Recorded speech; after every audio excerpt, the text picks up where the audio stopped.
mula kay Adan hanggang sa araw na ito. Bawat isa sa mga sinaunang tao ay nagbigay ng mga utos sa isa sa mga natitira sa panahon ng kanyang pagpapahinga mula sa laman, at itinuro nila ang mga utos na ito sa kanilang mga sarili. Ang una, o aking anak, na nagturo ng utos na ito at nagpaliwanag nito ay ang ating amang si Adan. Ibinigay nga ito sa kanyang anak na si Seth na tumanggap nito. Pagkatapos ay pinasa ito ni Seth sa kanyang anak na si Enos na sumunod dito. At ibinigay ito ni Enos sa kanyang anak na si Kainan na sumunod dito. Pagkatapos ay ibinigay ito ni Kainan sa kanyang anak na si Mahalalel na sumunod dito. At ipinasa ito sa kanyang anak na si Jared.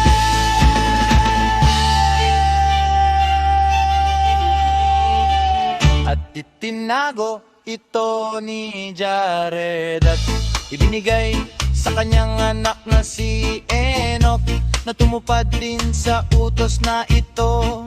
At ibinigay ito sa kanyang anak na si Matusalem na sumunod dito. At ibinigay ito sa kanyang anak na si Mabet na sumunod dito. At nagbigay nito sa akin na anyang anak at aking itinago ito. Ngunit ang aking lolo na si Matusalem ay nagbigay din sa akin ng isang dakilang utos na aking itinago, at ito'y ibinibigay ko rin sa iyo. Kaya nga, tanggapin mo ang aking utos at panghawakan mong mabuti ang aking mga salita, at itago mo ang misteryong ito sa iyong puso. Ngunit huwag mo itong ihayag kaninuman sa iyong mga kamag-anak. Ngunit humayo ka at ilibing mo ang katawan ng ating amang si Adan sa lupa, at hayaan mo itong manatili roon hanggang sa araw ng kaligtasan. Ngunit ang daong ay sarado noon mga araw ni Noe, ni hindi pinahihintulutan ng sino man na hipuin ito.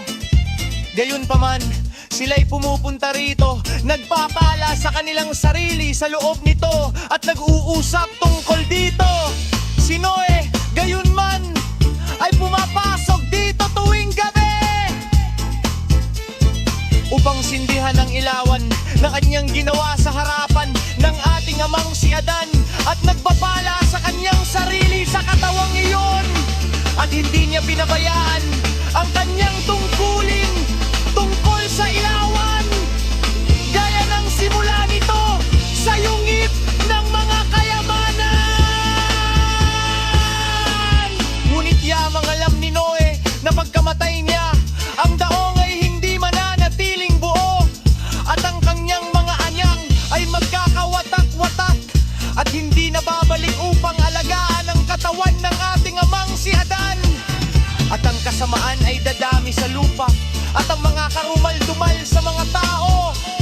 Kaya't iniutos niya sa kanyang anak na si Shem na magmadaling kunin ang katawan ng ating amang si Adan at dalhin ito sa gitna ng lupa ayon sa utos ng Ama. Yahweh. Nang matapos si Noe na magbigay ng mga utos sa gitnang anak na si Shem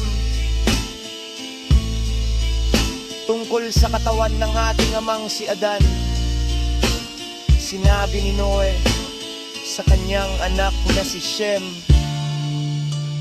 "Ipagasta mo rito ang iyong mga kapatid at palapitin mo sila sa akin." Pagkatapos nang sila lumapit